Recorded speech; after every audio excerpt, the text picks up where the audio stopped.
অনেকদিন বাবার বাসা থেকে বেড়ায় আসার পরে কেমন জানি একটা খারাপ লাগছিল। তাই একটু ঘুরতে গিয়েছিলাম মনটা ভালো করার জন্য। বাকিটা ইতিহাস। কোথাও ঘুরতে গেলে আমার ছেলে যে কত কিছু করে সেটাই আপনাদের সাথে আজকে শেয়ার করব। আসসালামু আলাইকুম, সবাই কেমন আছেন? আলহামদুলিল্লাহ আমি অনেক ভালো আছি। বিকালবেলায় রেডি হয়ে আমার হাসব্যান্ড নিচে আসতে বলছিল আর তার একটু কাজ ছিল সেগুলোই সেরে আসলো। এখন আমরা একটু ঘুরতে যাব। দূরে কোথাও যাব না, বাসার আশপাশেই আরকি ঘোরাঘুরি করব। আজকে একটু মাঠের ভিতরেই ঘোরাঘুরি করব। মাঠের ভিতর দিয়ে যে রাস্তাগুলো চলে গেছে, সেখানেই যাবো আরকি। সে দেখে আসছিল এখানে একটু ঘোরার ভালো জায়গা আছে। পরে আমারে বলল, মানে নিয়ে আসলো আরকি। আর এই তো আমি বলছিলাম কোথায় নিয়ে যাচ্ছেন? কিন্তু সে কিছু না বলে যেতেই আছে। যাই হোক একটু ঠান্ডা বাতাস বইছিল, ভালোই লাগছিল। একেবারে খারাপ লাগছিল না কিন্তু। আর আমার ছেলেটা তো আস্তে মনে হচ্ছিল গান গাচ্ছিল, এমন একটা ভাব করছিল। আজকের ঘোরাঘুরিটা কিন্তু তেমন একটা বিশেষ কোথাও না, তারপরেও অনেক ভালো হয়েছে। আপনারা অবশ্যই দেখতে পারবেন ভিডিওতে।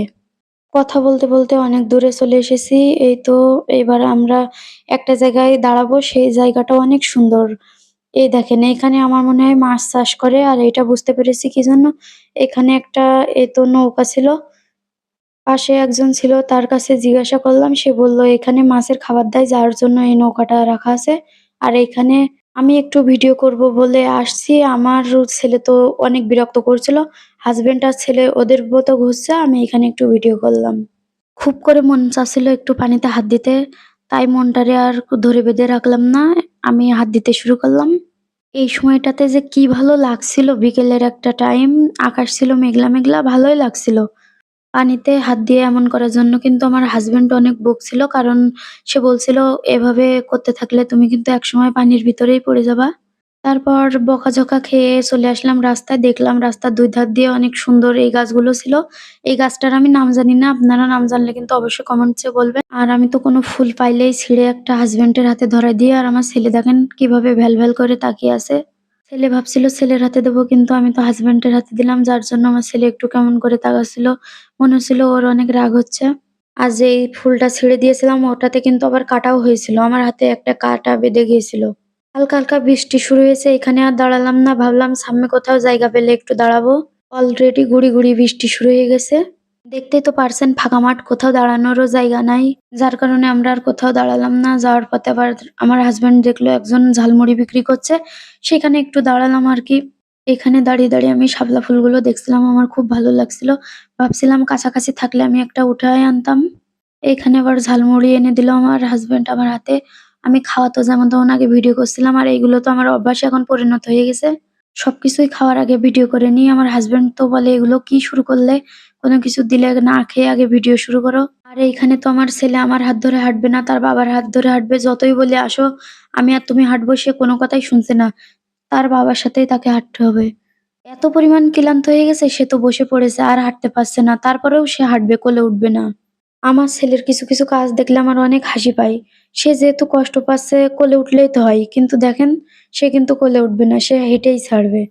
আমার ছাড়া কিন্তু সে একটুও থাকতে পারে না। আবার কোথাও গেলে সে আমার সাথে তেমন একটা মনে হয় স্বাচ্ছন্দ্য বোধ মনে করে না। সে তার বাবার সাথেই হাঁটবে। এইখানে আমি একটু ভিডিও করব বলে বললাম, "আসো বাবা, আমি আর তুমি একটু হাঁটি।" কিন্তু দেখেন আমার হাত ছেড়ে সে চলে যাচ্ছিল। চলে যেতেই কিন্তু পড়ে গেল। কেন জানি সে আমার হাতটাও ধরতে চাচ্ছিল না। ভিডিওতে তো দেখতেই পারছেন। রাস্তা দিয়ে যেহেতু ভ্যান গাড়ি যাচ্ছিল, আমার তো ভয় করছিল। কিন্তু ও তো আবার হাত ধরতে চাচ্ছিল না, যার কারণে বললাম, "আর হাঁটার দরকার নাই। তুমি আসো, আমরা একপাশে দাঁড়িয়ে থাকি।" আর এইখানে দেখলেন তো আমি একটা গাছের ফুল ছিঁড়ে আমার হাসব্যান্ডকে দিলাম। সে আবার সেটা শোধ করার জন্য এখানে একটা শাপলা আনতে গেছে। শাপলাটা যেহেতু করেছিল, সে এখন হাত দিয়েই ফুলটা ফুটাবে। এই তো দেখতেই পারছেন। আমি বলছিলাম, "ফুলটা নষ্ট করার দরকার নেই। কড়িটা এনে দেন, আমি তাতেই খুশি হব।" সে মনে হয় ভাবছিল আমি ফুল দিয়েছি, সেটা ফুটা ফুল আবার সে কড়ি দেবে। এই কারণে আবার সে হাত দিয়েই ফুলটা ফুটাচ্ছিল আরকি। এখন আপনারা আবার বলতে পারেন রাস্তার পাশ থেকে কি একটা ফুল দিয়েছে, তার জন্য আবার শাপলা ফুল ছিলটে গেছে। আসলে সত্যি কথা বলতে ওই ফুলটা ছিলটে গিয়ে কিন্তু আমার হাতে কাঁটা ফুটে গেছে। বিশাল পরিমাণে যন্ত্রণা হচ্ছিল। ফুলটা নরমাল হতে পারে, কিন্তু ছিলটে যেয়ে আমার অনেক কষ্ট হয়েছিল। আর আমার হাসব্যান্ড শাপলাটা এনে আমার হাতে দিছে, এইটা আমার ছেলে কিছুতেই মানতে পারছে না। দেখেন, সেটা ও নিয়ে সাথে ছিঁড়ে কি করেছে? ফুলটার কোনো মান সম্মান ইজ্জত রাখলো না। ফুল ছিঁড়ে তার বাবার হাতে দেয়া দেখলে, বা তার বাবা যদি আমার হাতে দেয়, আমার ছেলের আবার খুবই বিরক্ত লাগে। তার মুখ দেখলে বোঝা যায়। সে আশা করে থাকে আমরা যেন তার হাতে দেই। এরপর থেকে আর ভুল হবে না বাবা। আমি কিংবা তোমার বাবা বলব তোমার হাতেই দেয়ার জন্য। তুমি খুশি তো আমরা খুশি। আর এইখানে দেখতেই পারছেন হঠাৎ করে আবার বৃষ্টি শুরু হয়ে যাচ্ছে। যার কারণে আমরা বাসায় ফেরার জন্য চলে আসলাম। আল্লাহ হাফেজ।